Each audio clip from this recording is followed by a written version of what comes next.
تعالیٰ اپنی بارگاہ میں قبول فرمائے اور جس محبت اور عقیدت کے ساتھ آپ حضرات یہاں جمع ہیں، اللہ تعالیٰ ہم سب کو حضور علیہ السلام کی واقعتاً وہ محبت عطا فرمائے، اس انداز میں محبت عطا فرمائے جیسا اس محبت کا حق ہے۔ حضور علیہ السلام کے ذکر کی محفل ہے، آقا علیہ السلام کا ذکر سننے کی خاطر گجرانوالہ میں آپ سب حضرات رات کے اس پہر میں بھی جمع ہیں۔ قرآن کریم میں جا بجا اللہ تعالیٰ حضور علیہ السلام کی شان کو بیان فرماتا ہے۔ جو مقام میں نے تلاوت کیا، اللہ کریم ارشاد فرماتا ہے، یا ایھا النبی انا ارسلناک شاہدا، اے نبی علیہ السلام۔ اس کا یہی ترجمہ کر کے آگے بڑھا جائے گا؟ نہیں، بلکہ جہاں یہ یا کا ترجمہ اے کیا جائے گا، جہاں ایھا کا ترجمہ اے کیا جائے گا، جہاں انا ارسلناک شاہدا کا ترجمہ کیا جائے گا، اور آگے ترجمہ کرتے چلے جائیں گے، وہاں جن حضرات نے نبی کا ترجمہ خالی نبی کر کے آگے بڑھ گئے، ان کی توجہ اعلیٰ حضرت نے دلائی، یا شاید ان کی تو توجہ تھی یا آنکھیں بند کر کے گزر گئے، عوام کی توجہ اعلیٰ حضرت نے دلائی کہ ذرا دیکھو، جہاں سارے قرآن کا ترجمہ کر رہے ہیں وہاں نبی کا ترجمہ کرتے کیوں ڈنڈی ماری جا رہی ہے، وہاں یہاں سے آنکھیں بند کر کے کیوں گزرا جا رہا ہے۔ وہاں بولا کہ اگر نبی کا ترجمہ کر دیں گے تو پھر جو منجر بیچتے ہیں اپنے عقیدے کا، وہ کہاں جا کے بیچیں گے؟ گجرانوالے والے سو رہے ہیں، سمجھ رہے ہو یا نہیں؟ اگر لفظ نبی کا ترجمہ کر دیا تو پھر جو آگے سارا منجر اپنا بیچنا ہے وہ کہاں جا کے بیچیں گے؟ اپنے عقائد کی گٹھری اٹھا کے کہاں جائیں گے؟ نبی کا ترجمہ کر دیا تو اپنے ایک بنیادی عقیدے پہ ایسی ضرب پڑے گی کہ چیخیں نکل جائیں گی۔ کہا وجہ، کہا نبی کہتے ہی اس کو ہے جو غیب کی خبریں دینے والا ہوتا ہے۔ کہا کہ نبی خالی خبر دینے والے کو نہیں کہتے، اس لیے اعلیٰ حضرت نے جب لفظ نبی کا ترجمہ کیا صرف خبر دینے والا نہیں کہا، صرف مخبر کہہ کے آگے نہیں بڑھ گئے، بلکہ کہا اے غیب کی خبریں دینے والے۔ کہا اس کی وجہ یہ ہے، عام خبر تو نبی سے نہیں پوچھی جاتی نا، کبھی کوئی پوچھنا ہے کہ موسم کیسا ہے، باہر موسم کیسا ہے، بارش ہو رہی ہے یا نہیں ہو رہی، درجہ حرارت کیسا ہے، آؤ استخارہ کرتے ہیں کہ نبی علیہ السلام سے پوچھ لیں۔ کبھی کوئی کہتا ہے کہ آج دنیاوی حالات کیسے چل رہے ہیں، یہ تو نبی سے نہیں پوچھا جاتا۔ آپ مجھے بتائیے، دنیا کی کوئی خبر اس وقت اگر آپ گوگل پہ لکھیں، گوگل دنیا کی کوئی بھی خبر آپ کو آ کے یہاں لا کے دے دے گا، لیکن حضور علیہ السلام تو خاتم النبیین ہے، حضور کے بعد تو کوئی نبی نہیں آنا، حضور خاتم النبیین ہے۔ اب صرف خبر دینے والے کو نبی نہیں کہا جاتا، بلکہ وہاں کی بات جہاں حواس خمسہ جواب دے جائیں، آنکھ نے دیکھا نہ ہو، کان نے سنا نہ ہو، ناک نے سونگا نہ ہو، زبان نے چکھا نہ ہو، ہاتھ نے چھوا نہ ہو، جہاں حواس خمسہ بھی ہر اعتبار سے جواب دے جائیں، جہاں انسان کی عقل پہنچ نہ پائے، جہاں انسان کی آنکھ دیکھ نہ پائے، جہاں انسان کا ادراک پہنچ نہ پائے، وہاں سے آگے کا جو غیب کا علم ہوتا ہے وہ نبی علیہ السلام کے ذریعے ملا کرتا ہے۔ کہا نبی کہتے ہی اس کو ہے جو غیب کی خبریں دینے والا ہو۔ اللہ اکبر۔ اور یہاں پر علماء نے تبصرہ کرتے ہوئے مفسرین نے کہا کہ جو اللہ تعالیٰ نے فرمایا الرحمن علم القرآن خلق الانسان علمہ البیان، یہاں مفسرین نے کہا، محدث ابن جوزی نے بھی کہا، علاء الدین بغدادی نے رحمہ اللہ نے تفسیر ابن خازن نے کہا، علاء الدین بغدادی کہتے ہیں، اور دیگر کئی مفسرین نے اس آیت پر یہ کلام کیا، اور ہمارے اکابرین اہل سنت نے جب علم غیب پر کلام کیا تو ان مفسرین کی اس بحث کو بھی سامنے رکھا، کہا یہاں خلق الانسان سے مراد حضور علیہ السلام کی ذات اقدس ہے کہ حضور علیہ السلام کو اللہ نے تخلیق فرمایا، اور علمہ البیان سے مراد یہ ہے حضور علیہ السلام کو اللہ تعالیٰ نے قرآن کا علم سکھایا، حضور علیہ السلام کو اللہ نے قرآن سکھایا۔ خلق الانسان سے مراد کون؟ حضور، اور علمہ البیان سے مراد کون؟ جن کو سکھایا گیا رسول اللہ علیہ السلام کی ذات اقدس۔ اب سنیں، ہمارے اکابر نے کہا اب اللہ نے قرآن کریم میں ارشاد فرمایا کہ ہم نے قرآن میں ہر غیب کا علم رکھا ہے، پھر قرآن خود کہہ رہا ہے وَلَا نَطْبٍ وَلَا يَابِسٍ إِلَّا بِكِتَابٍ مُبِينٍ، کوئی خشک و تر ایسی ایسی چیز نہیں ہے جس کا علم قرآن میں موجود نہ ہو۔ پھر اللہ تعالیٰ فرما رہا ہے کہ ہم نے دنیا کے تمام علوم اس قرآن میں جمع فرما دیے۔ پھر قرآن خود کہہ رہا ہے کہ ہر غیب کا علم اس قرآن میں موجود ہے، اور اللہ فرما رہا ہے کہ رسول اللہ کو اللہ قرآن سکھا رہا ہے۔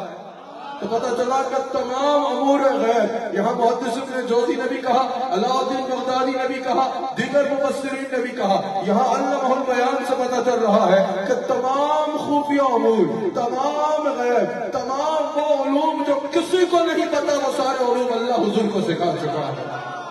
بہرحال یہاں سوال تو بنے گا، کوئی سوال کر سکتا ہے کہ بھائی اگر ایسی بات ہے تو ذرا یہ بتائیے کہ کیا ہر حافظ قرآن کو علم غیب ہونا چاہیے؟ پھر تو جس نے بھی قرآن یاد کر لیا اس کو علم غیب ہونا چاہیے۔ قرآن میں ہر غیب موجود ہے نا، اور جس نے قرآن سارا یاد کر لیا، پھر جس نے ترجمہ بھی پڑھ لیا، پھر جس نے تفاسیر بھی پڑھ لی، کیا اس کو سارا علم غیب آ جائے گا؟ اس کا جواب بھی قرآن خود دے رہا ہے۔ کیا ہے میرے حبیب علیہ الصلوۃ والسلام، لوگوں کے لیے اتنا بیان کریے جو لوگوں کے لیے نازل کیا گیا، لوگوں کے آگے اتنا بیان فرمائیے جو لوگوں کے لیے نازل کیا گیا۔ مفسرین کہتے ہیں اس آیت نے بتا دیا کہ جتنے علوم ہمارے لیے تھے وہ علوم بیان کر دیے گئے، باقی قرآن کا سارا خفیہ علوم اور امور جو ہے وہ اللہ نے رسول اللہ علیہ السلام کی ذات اقدس کو عطا فرمایا۔ اللہ نے رسول اللہ علیہ السلام کی ذات اقدس کو عطا فرمایا۔ اللہ نے میرے آقا علیہ السلام کو اس انداز میں علم غیب عطا فرمایا۔ اللہ اکبر، رسول اللہ علیہ السلام کا علم غیب، رسول اللہ علیہ السلام کی ذات اقدس کو جو اللہ نے علم غیب عطا فرمایا، جو اس کی کوئی حد نہیں ہے، اللہ نے خود اپنے ذمہ لیا حضور علیہ السلام کے علم کے معاملہ۔ وَعَلَّمَكَ مَا لَمْ تَكُنْ تَعْلَمْ، اے میرے حبیب علیہ السلام، ہم نے آپ کو وہ سب کچھ سکھایا جو آپ نہیں جانتے تھے۔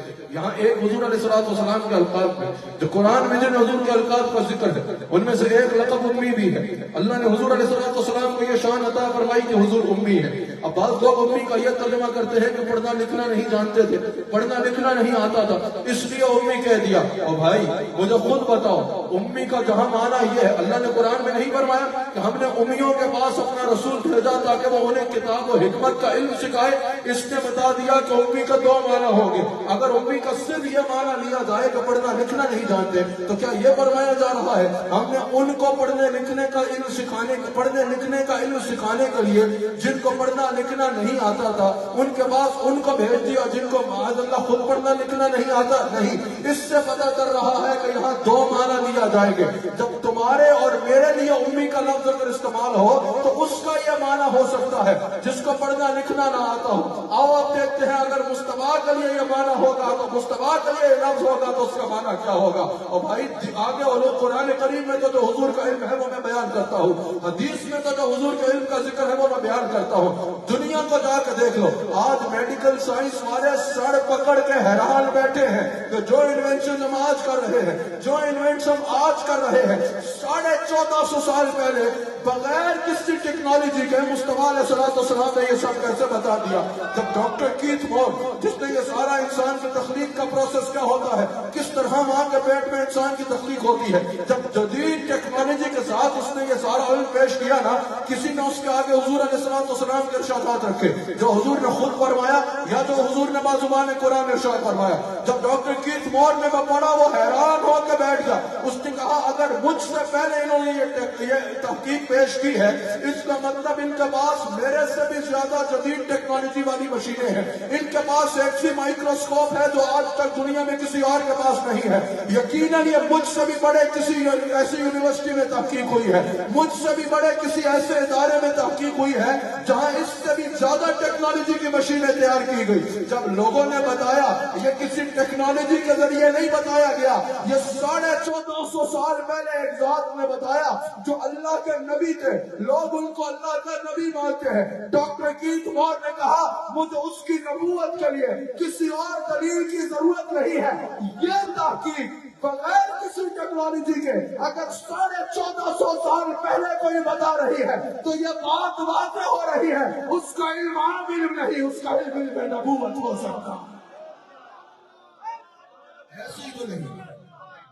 جب مائیکل ہارٹ نے دی 100 کتاب لکھی، یہ مسلمان نہیں تھا، یہ غیر مسلم تھا، اللہ اکبر، بعد میں قبول کر رہا، لیکن یہ مائیکل ہارٹ ہے، مسلمان نہیں ہے، بہت بڑی یونیورسٹیز کے ساتھ اپنا معاملہ کرتا ہے، بہت بڑی بڑی یونیورسٹیز کے ریسرچرز کو ساتھ پھیلاتا ہے، کہتا ہے کہ میں دیکھنا چاہتا ہوں اس دنیا کی تاریخ کو، دنیا کی تاریخ کھنگالنا چاہتا ہوں پوری دنیا کی یونیورسٹیز کو ساتھ لے کے، کہ اس دنیا میں کامیاب ترین لوگوں کو دام جمع کرنا چاہتا ہوں۔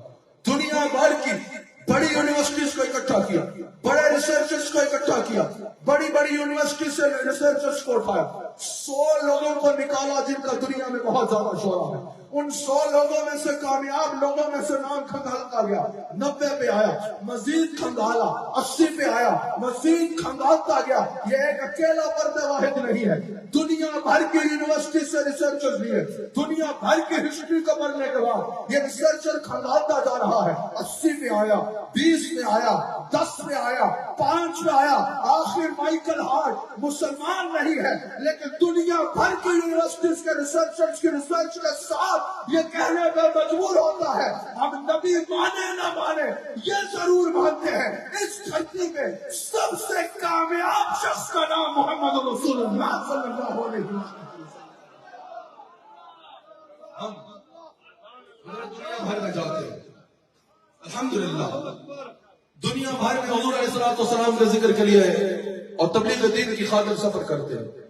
ابھی امریکہ کی تقریباً بڑی بڑی جتنی اسٹیٹس ہیں اور پورے برطانیہ سے ہمارے شیخ یورپ سے ہم ہو کے آ رہے ہیں، جہاں جہاں دور علاقہ بدلتا ہے وہاں وہاں زبانیں بدلتی ہیں، کلچر بدلتے ہیں، مسائل بدلتے ہیں، سوالات بدلتے ہیں، سوالات کی نوعیت بدلتی ہے، ہر جگہ کے مختلف سوال ہوتے ہیں، سمجھ آئی؟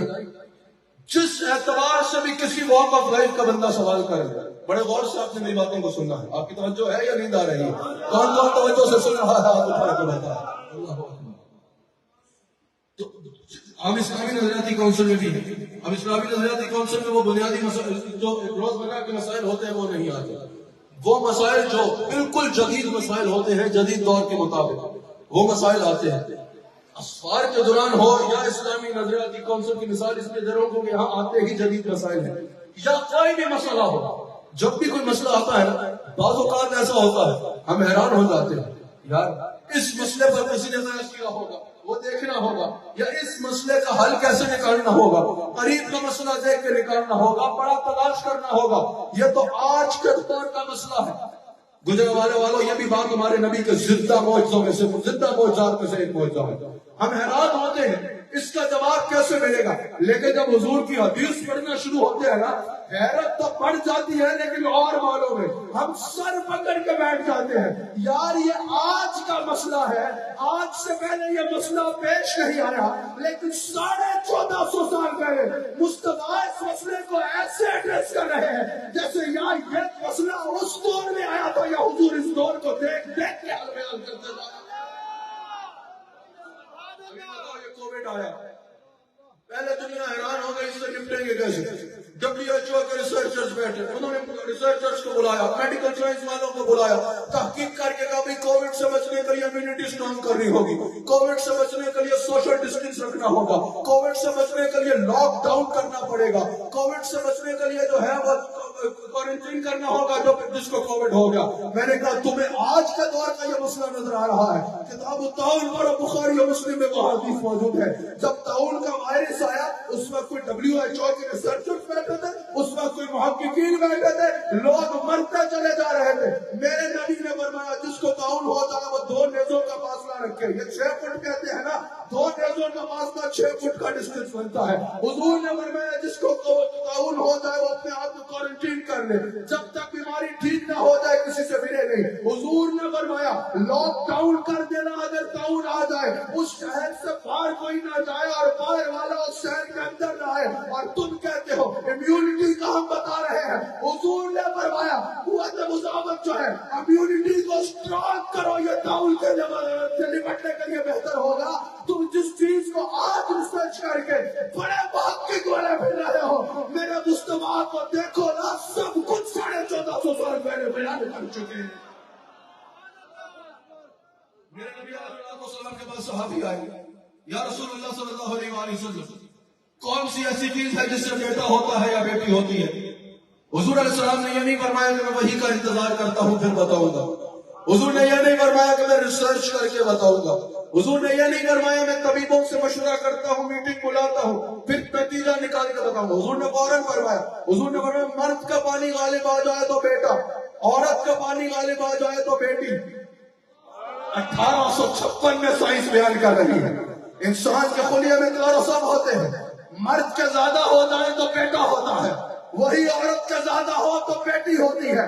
1856 میں یہ سائنس اتنی تحقیق کے بعد جو بات بیان کر رہی ہے، 1450 سال پہلے کسی مائکروسکوپ نے بتایا تھا، کسی الٹرا ساؤنڈ نے بتایا تھا، کسی لیبارٹری نے بتایا تھا نہیں، اللہ کی غیب کی خبر دینے والے نبی نے بتایا.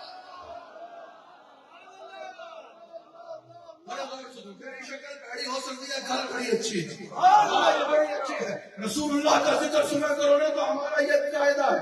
ہم دیکھتے ہیں خدا کی قسم حضور کا ذکر کر کے جس کا چہرہ کھل جائے، جس کے چہرے پہ مسکراہٹ آ جائے، جس کو جھومنے میں مزہ آ جائے، سمجھ لو ایمان والا ہے. اور حضور کا ذکر سن کے چہرے پہ پھٹکار آ جائے، ایسے چہرہ بن جائے جیسے آم کو ابھی چوسا ہے. سمجھ آئی ہے؟ توبہ توبہ کرنا، اللہ ایسی گلی سے گزرنے سے بھی بچا. سمجھ آ رہی؟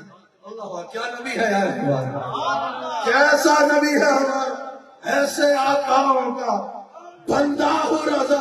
گجرا والوں تم تو چائے چڑے پتہ نہیں کیا کیا کھانے والے ہو، ذرا ہاتھ اٹھا کے بتاؤ جس کا کھاتے ہو پھر کھا کے بھی تو بتاؤ نا.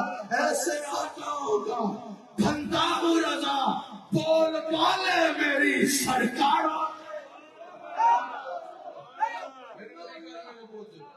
حضور کی حدیث ہے، حضور فرماتے ہیں کہ تم میں سے کوئی بھی اپنے ماں کے پیٹ میں پہلے 40 دن جو ہے وہ پانی کے قطرے کی صورت میں ہوتا ہے، دوسرے 40 دن جو ہے گوشت کے لوتھڑے کی صورت میں ہوتا ہے، تیسرے 40 دن جو ہے دوسرے 40 دن جو ہے وہ جمے خون کی صورت میں ہوتا ہے، تیسرے 40 دن جو ہے وہ گوشت کا لوتھڑا ہوتا ہے.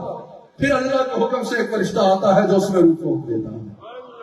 کیا فرمایا؟ پہلے 40 دن پانی کا قطرہ، دوسرے 40 دن خون جمع ہوا خون، تیسرے 40 دن گوشت کا لوتھڑا. اللہ اکبر. یہ کتنے مہینے بنتے ہیں؟ 4 مہینے. اب حضور فرما رہے ہیں کہ اس کے بعد اللہ کے حکم سے انسان کے بدن میں روح پھونک دی جاتی ہے. آج میڈیکل سائنس کہنے کے لیے کہ جب ماں کے پیٹ میں 4 مہینے پورے ہوتے ہیں تو انسان کے جسم میں جان آ جاتی ہے. آج میڈیکل سائنس اتنی ریسرچ کے بعد جو بتا رہی ہے، 1450 سال پہلے کیسے بتایا؟ اللہ کے غیب دان نبی نے بتایا. اگر میں ایسے چلتا چلا جاؤں، تم سائنس میں دیکھ لو، تم میرے آقا علیہ الصلوۃ والسلام نے یہ آج جتنی ٹیکنالوجی اس پہ محدثین نے بڑا خوب کام کیا، جدید محدثین نے، سائنس آج جتنے کام کر رہی ہے، اگر زمین سے نکل کے آسمان میں پہنچی، یا یہ گاڑیوں کا سلسلہ آیا، یا یہ ہوا میں اڑنے کا سلسلہ آیا، جتنی چیزیں ہیں اس میں زبان مصطفیٰ پہلے اشارہ ہو چکا ہے کہ انسان یہاں تھا. حضور نے جدید علوم کے راستے لوگوں کو لکھا. پھر حضور علیہ الصلوۃ والسلام کی حدیث پر آج پی ایچ ڈیز ہو رہی ہے. حضور علیہ الصلوۃ والسلام کے ایک ایک فرمان پر آج کتنی پی ایچ ڈیز ہو رہی ہیں. کوئی حضور علیہ الصلوۃ والسلام کے ان حدیث پہ پی ایچ ڈی کر رہا ہے صرف جو حضور نے میڈیکل کے بارے میں ارشاد فرمایا. کوئی صرف حضور علیہ الصلوۃ والسلام کی پولیٹیکل اسٹریٹجی جو ریاستوں کو حضور نے دی اس کے لیے جو ہے وہ پی ایچ ڈیز کر رہا ہے. کوئی حضور علیہ الصلوۃ والسلام نے قانون کے متعلق ایز اے قانون دان، لندن میں لنکن یونیورسٹی ہے، جو لوگ علم کی بات کرتے ہیں وہ سنیں، لندن میں لنکن یونیورسٹی ہے، لا کی سب سے بڑی یونیورسٹی لندن میں لنکن یونیورسٹی ہے. آج بھی لندن میں لنکن یونیورسٹی میں دنیا کے کامیاب ترین قانون دانوں کا نام لکھا ہے.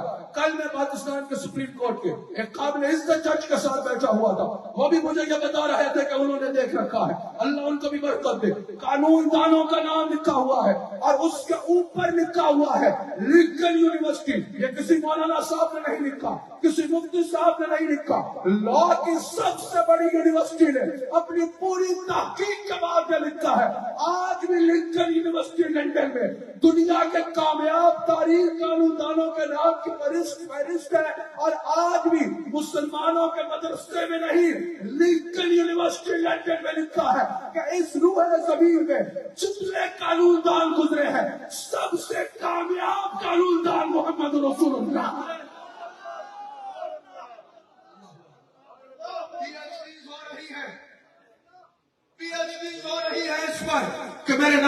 قانون کیسے بنایا. پھر اس بات پر الگ پی ایچ ڈیز ہو رہی ہے میرے نبی نے ڈیفنس پالیسی کیسے دی. پھر عقیدہ توحید میں پی ایچ ڈیز ہو رہی ہیں. کس نے بتایا؟ بڑے علامے بن کے بیٹھتے ہیں، پڑھنا لکھنا نہیں آتا تھا. تو اپنے باپ کی بولی بول رہا ہے. تو جو بڑا صاحب علم بن کے پھر رہا ہے، ارے یہ علم کس کے دروازے سے ملا؟ یہ سارا علم جس نے دیا اس کو کہتا ہے پڑھنا نہیں آتا تھا. ارے جس نے سارے جہان کو پڑھنا سکھایا وہ میرا نبی ہے، میرا نبی ہے.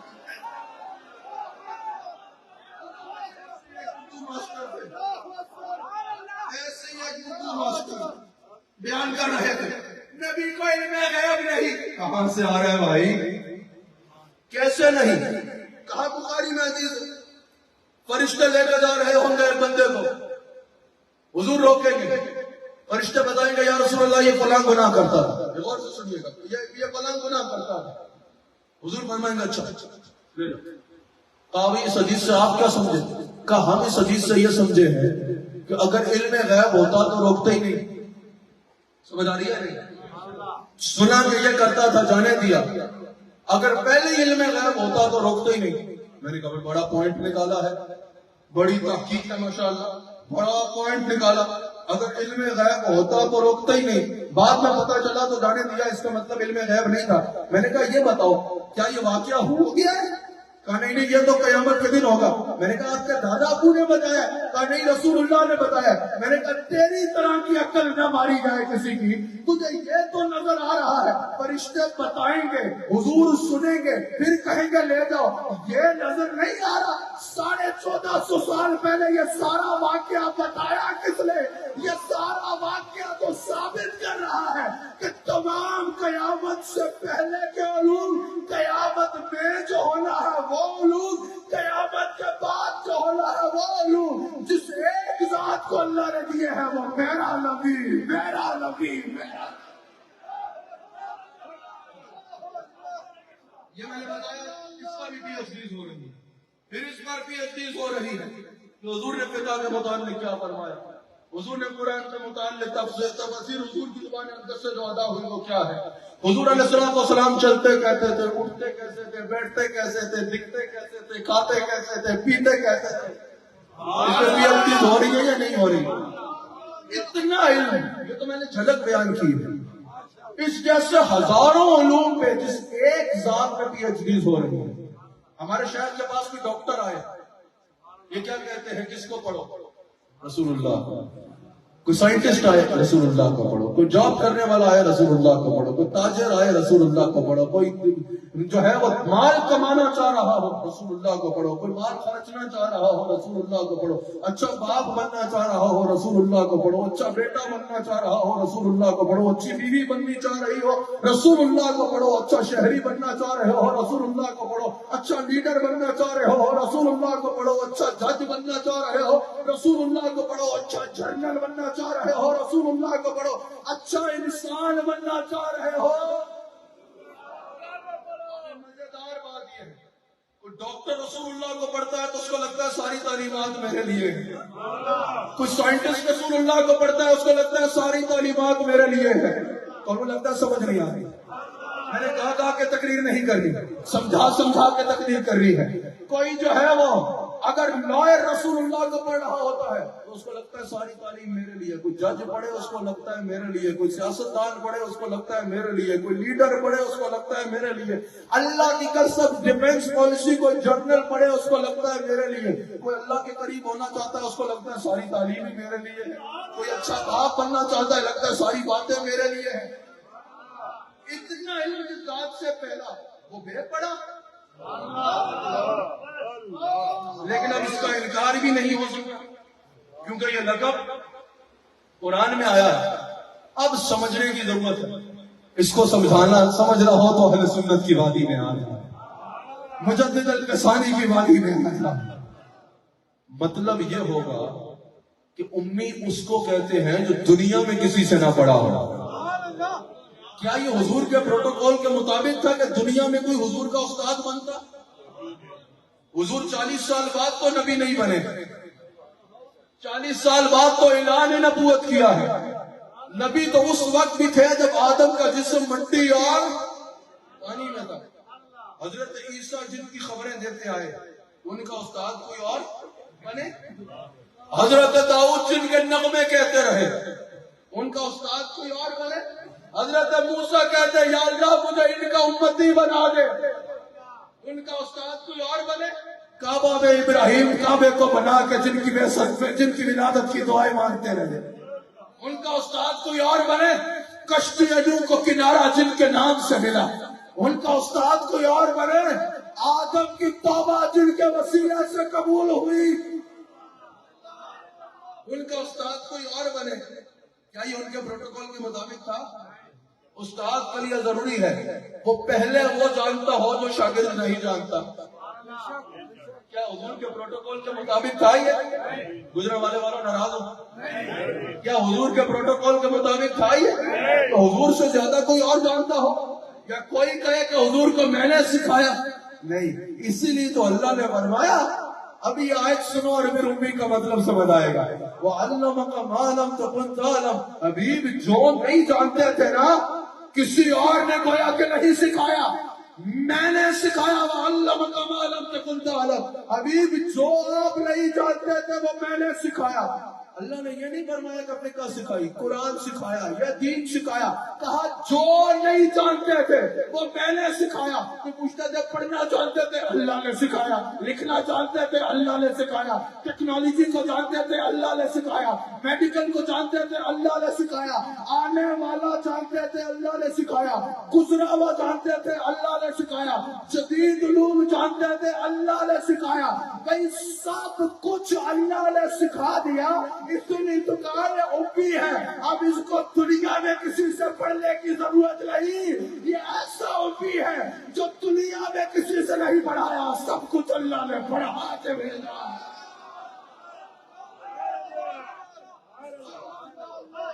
سب کچھ اللہ نے سکھا کے بھیجا. یار بناوٹی باتوں پہ جمچو, یہ تو حقیقت کی بات ہو رہی ہے. حقیقی بات ہو رہی ہے کہ جو کچھ حضور نہیں جانتے تھے سب کچھ اللہ نے سکھایا. اب اعلیٰ حضرت یہ تبصرہ کریں. اعلیٰ حضرت کہتے ہیں اس کے بعد کوئی اتنے چھوٹے ترازو میں تولے کے غیب کا علم جانتے ہیں یا نہیں؟ اتنے چھوٹے ترازو میں تولے عالم کے سلطان کو کہ گزری ہوئی باتیں جانتے ہیں یا نہیں, آنے والی باتیں جانتے ہیں یا نہیں, دلوں کے بھید جانتے ہیں یا نہیں. نبی غیب کا علم جانتے. بھائی ہوگا کوئی تمہارا جو نہ جانتا ہو؟ ہمارے نبی کو تو اللہ نے ہر غیب کا علم عطا کیا. اعلیٰ حضرت نے کہا کیسی بات کر رہے ہو؟ اعلیٰ حضرت کہتے ہیں بتاؤ سب سے بڑا غیب کون ہے؟ اللہ, جسے کسی نے نہیں دیکھا. اعلیٰ حضرت کہتے ہیں کہ حضور علیہ السلام فرماتے ہیں رأیت ربی فی احسن صورت, میں نے اللہ کو دیکھا بھی ہے, بڑی سونی صورت میں دیکھا ہے. اعلیٰ حضرت کہتے ہیں نادانو ذرا یہ بتاؤ جس سے خدا نہیں چھپا اس سے خدائی چھپ سکتی ہے؟ کہا کہ سب عبور اللہ نے مصطفیٰ کو عطا فرمایا. غیب پہ عبور اللہ نے تمام. یہاں کا شرک ہو گیا. کیسے شرک ہو گیا؟ کیسے شرک ہو گیا؟ جب اللہ نے فرمایا کہ اللہ غیب کا علم رکھتا ہے, اللہ کے سوا کون ہے جو غیب کا علم رکھتا ہے؟ ساتھ بھی یہ فرمایا نا کہ ہم اپنے رسولوں کو عطا فرماتے ہیں یا سوائے اس کے کہ جس کو اللہ عطا کرے. تو پتہ چلا کہ ہم حضور کا علم غیب اس طرح مانتے ہیں کہ علم غیب ذاتی اللہ کا ہے. حضور کا علم ذاتی نہیں, ذاتی علم کس کا ہے؟ اللہ کا. حضور کا علم عطائی ہے. اب کچھ شرک کی گنجائش نہیں رہی. عطائی علم ہے. اللہ کے پاس جو علم ہے وہ ذاتی ہے, حضور کے پاس جو علم ہے وہ. کیا اہل سنت یہ کہتے ہیں کہ حضور کا علم اللہ کے علم جیسا ہے؟ قطعاً نہیں. قطعاً اہل سنت کے قابل نے کسی نے یہ نہیں کہا کہ بالکل ویسا ہی علم ہے حضور کا جیسے اللہ کا علم ہے. یہ تو ہمارا دعویٰ ہی نہیں ہے. اللہ کا ذاتی علم ہے, حضور کا عطائی علم ہے. لیکن اللہ فرما رہا ہے جو نہیں جانتے تھے وہ سب کچھ میں نے سکھایا. اب اعلیٰ حضرت کی یہ بات ماننی پڑے گی کہ سر عرش پر ہے تیری گزر, دل فرش پر ہے تیری نظر. یا رسول اللہ ملکوت ملک میں کوئی شے نہیں وہ تو تجھ پہ ہے.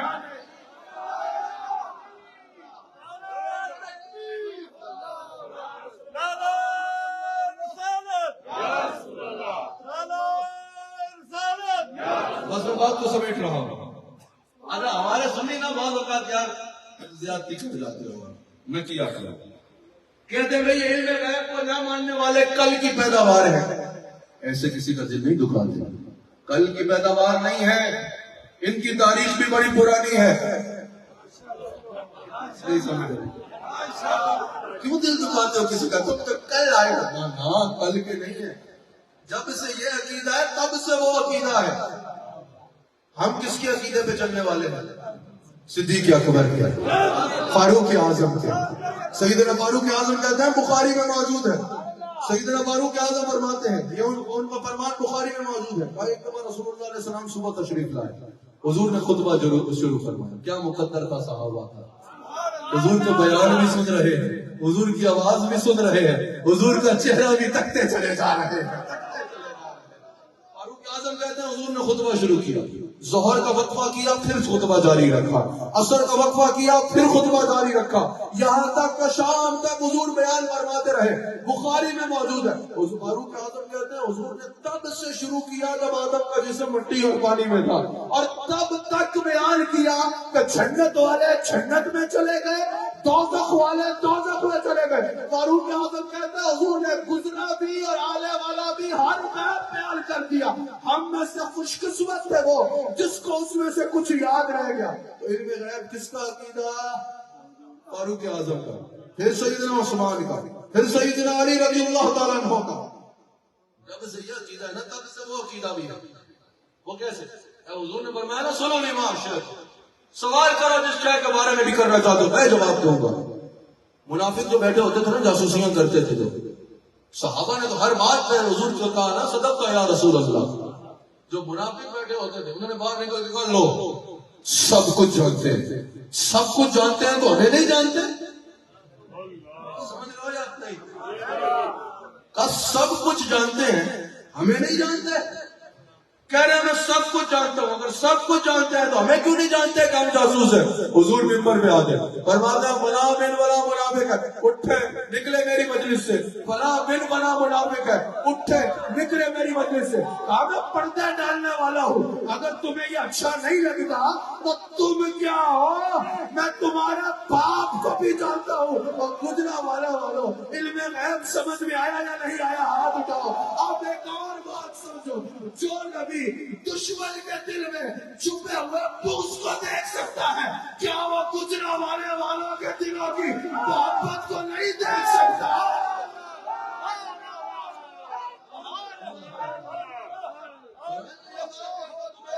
تمہیں بھی جانتا ہوں, تمہارے باپ کو بھی جانتا ہوں, تمہارے دل میں چھپے ہوئے بغض کو بھی جانتا ہوں. فرمایا تم کیا ہو, میں تو اس کو بھی جانتا ہوں جو سب سے پہلے جنت میں جائے گا.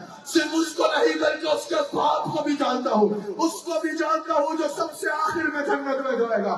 صرف اس کو نہیں بلکہ اس کے باپ کو بھی جانتا ہوں. حضور نے فرمایا میں اس کو بھی جانتا ہوں تو دجال کے خلاف برسر پیکار آئے گا. صرف اس کو نہیں بلکہ اس کی سواری کے رنگ سے بھی واقف ہوں. یہ بھی حدیث شریف میں ہے. حضور ایک مرتبہ مسجد نبی میں تشریف لاتے ہیں, ایک ہاتھ میں ایک کتاب ہے, بائیں ہاتھ میں دوسری کتاب ہے. حضور فرماتے ہیں یہ کتاب جو میرے دائیں ہاتھ میں ہے اس سے ایک اوپر بھی جنت میں نہیں جانا, سارے جنتیوں کے نام اس میں ہے. اور یہ جو بائیں کتاب ہے ایک اوپر بھی جہنم میں نہیں جانا, اس میں سارے اہل جہنم کے نام ہے. اور لوگوں حضور فرماتے ہیں اللہ نے مجھے قیامت تک کی ساری امت دکھا دی ہے, میں اپنے ہر امتی کو اتنا جانتا ہوں کہ اس کے دوست بھی اس کو ایسے نہیں جانتے ہیں.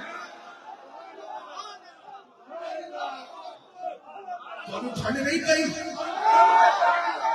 آج لوگ چوڑے ہوتے ہیں, مجھے وزیر اعظم جانتا ہوں, کوئی چوڑا ہوتا ہے مجھے فلاں ملک کا صدر جانتا ہے, کوئی چوڑا ہوتا ہے مجھے فلاں وزیر جانتا ہے. اور سنیا اب وہ ہے جنہیں اللہ کا حبیب جانتا ہے.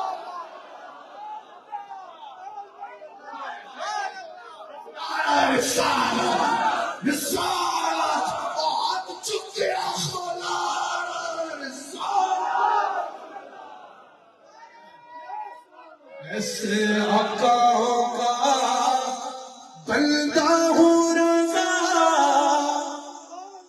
فارغ ہونا. حضور فرماتے ہیں میں اپنے ہر امتی کو اتنا جانتا ہوں تو اس کا دوست بھی اس کو اتنا نہیں جانتا ہوگا. تو ہاتھ اٹھا کے والا لایا اس سے آسا کا پردہ ہوں رضا, میں اس سے آسا کا پردہ ہوں رضا, اس سے آسا کا پردہ ہوں رضا, میں اس سے آسا کا پردہ ہوں رضا, اس سے آسا سارے کہو اس سے آسا کا پردہ ہوں رضا, اس سے آسا کا پردہ ہوں رضا, بولے والے میری سرکاروں کے, بولے والے میری سرکاروں کے, بولے میری سرکاروں کے, بولے والے میری سرکاروں. اب تقریر مکمل ہونے والی.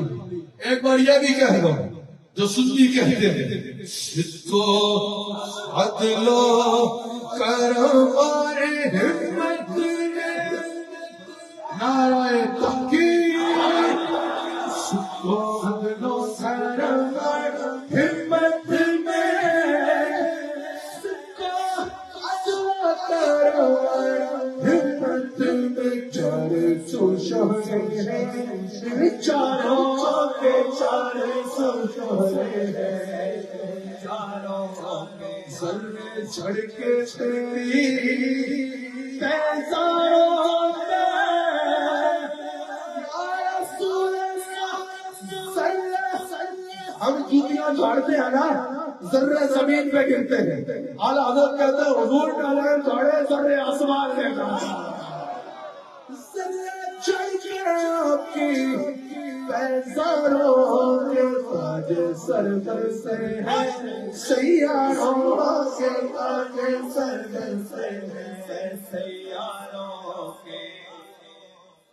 اللہ نے ہر علم عطا فرمایا, ہر علم عطا فرمایا. حضرت سلیمان فارسی کہتے ہیں, چلو تفصیل میں نہیں جاتا. حضرت عثمان فرماتے ہیں کہ جب غزوہ, جب خندق کا موقع تھا اور وہ خندق ہوتی جا رہی تھی, حضور کا علم غیب سے, وہ کہتے ہیں کہ حضور علیہ السلام زمین میں ضرب لگاتے ہیں اور فرمایا حضور نے کہ اللہ نے مجھے البدایہ و النہایہ میں موجود ہے, اور البدایہ و النہایہ ابن کثیر, اور ابن کثیر کا استاد ابن تیمیہ, کون؟ غیر مقلد. سمجھ آ گئی, وہ اس کو نقل کر رہا ہے. حضرت سلمان فارسی کہتے ہیں جب خندق کھودی جا رہی تھی, حضور نے خندق پہ ایک چٹان ایسی آ گئی جو کسی سے ٹوٹ نہیں رہی. حضور نے فرمایا مجھے دو. کہا, حضور نے زمین پہ مارے اٹھا اور فرمایا اللہ اکبر, اس میں سے چنگاری نکلی. حضور نے فرمایا اللہ نے شام کی چابیاں مجھے دے دی. کہا حضور نے دوسری بار چنگاری ماری, دوسری بار جب وہ لگایا زمین پر سر, حضور نے فرمایا اللہ اکبر, اللہ نے مجھے پارس کی چابیاں عطا فرما دی. کہا حضور نے تیسری ضرب ماری, فرمایا اللہ اکبر, اللہ نے مجھے یمن کی چابی دے دی. ابھی تک نہ شام پتہ ہوا, نہ یمن پتہ ہوا, نہ پارس پتہ ہوا. حضرت مسلمان فارسی کہتے ہیں یہ ہوا فاروق اعظم کے دور میں پارس پتہ, اور اپنے اپنے وقت میں یہ فتوحات ہوئی. لیکن سلمان فارسی کہتے ہیں جب حضور نے پہلی ضرب لگائی اور کہا اللہ نے مجھے شام کی چابی دے دی, جب شام پتہ ہوا اللہ نے وہ منظر مجھے وہاں دکھا دیا. جب حضور نے فرمایا یمن کی چابی, اللہ نے مجھے وہ منظر دکھا دیا. جب حضور نے فرمایا فارس کی چابی, اللہ نے مجھے وہ منظر دکھا دیا. محدثین نے کہا پتہ چلا حضور سے علم غیب جانتے نہیں, بلکہ جس کو دکھانا چاہے دکھا بھی دیا کرتے ہیں. بخاری میں موجود ہے, بخاری میں ہی ہے کہ جب صحابہ مکہ کے مقام پر ہیں, جنگ ہو رہی ہے, مدینہ شریف کے صحابہ سوچ رہے ہیں کہ پتہ نہیں وہاں بھی ہمارے آبائی کی سوال میں ہوں گے. حضور نے فرمایا ابھی جھنڈا زید بن حارثہ کے ہاتھ میں, اب وہ شہید ہو گیا. اب جعفر ابن بن ابی طالب کے ہاتھ میں ہے. اب وہ شہید ہو گیا, اب وہ جنت کی سیر کر رہا ہے. پتہ چلا صحابہ کہتے ہیں ہمیں سمجھ نہیں لگ رہی تھی یہ جنگ مطلب جہاں ہو رہی ہے, حضور موضع میں بیٹھ کے یہ واقعہ بیان کر رہے ہیں, یہ غزوہ مدینہ شریف میں ہو رہا ہے. حضور مدینہ پاک میں بیٹھ کے شام کی خبریں ایسے بیان کرتے چلے جا رہے تھے. دوران گفتگو مجھ سے کوئی غلطی ہوئی تو صدق کے دل سے اللہ کی بارگاہ میں دعویٰ کرتا ہوں, اللہ تعالیٰ نے دعوت میں آخر رسول اللہ علیہ السلام کا ذکر اسی طرح اس سے بڑھ کے کرنے کی توفیق عطا فرمائے.